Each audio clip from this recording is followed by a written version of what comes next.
ننګرهار کې د ځوانانو غږ په نوم راډیو په مالی لګښت د فوټسال سیالې ترسره شوه چې د ننګرهار سربیره پکې د ختیځ او دریو نورو ولایتونو لغمان، کونړ او نورستان څخه هم لوبغاړي ګډون درلود. د دغو سیالیو یو تن سمبالګر امید یوسفزي په خبره موخې له دغو سیالیو پایلوي ته د لوبغاړو لار پیدا کول دي چې ټاکل شوي په کابل کې ترسره شي. زمونږ بنسټ وغوښتل چې دغه ځوانانو ته د ورزش په برخه کې د پرمختګ زمینه مساعده کړو، ترڅنګ دغه د فوټسال لوبې ته د ودې د پرمختګ او د بهتره رشد لپاره زمینه مساعده کړو او دغه لوبغاړي دې ته وهڅوو چې راشي ورزش وکړي.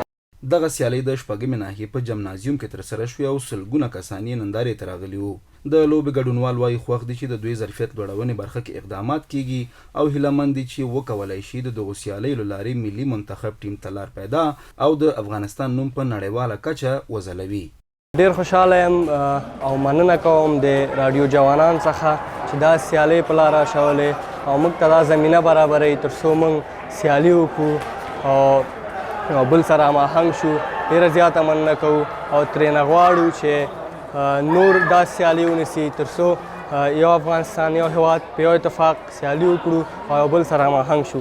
زمونږ ټیم ملي انشاءالله جام جهاني ته وتلی، دغسې سیالۍ ده چې مخکې ځي د هلکان تشویقیږي او نور ټیم ملي ته ځي د هغه نه پرمختګ کوي انشاءالله. باید یاد شي چې د مسؤلینو په خبره د فوټسال دغه سیالۍ د افغانستان په 14 ولایتونو کې ترسره کیږي او ول ټیمونه به پایلوبې ته وځي. ټینګار دا دی چې ورزش د یووالي او اتحاد سمبول دی او باید دغې برخې ته لا ډیره پاملرنه وشي.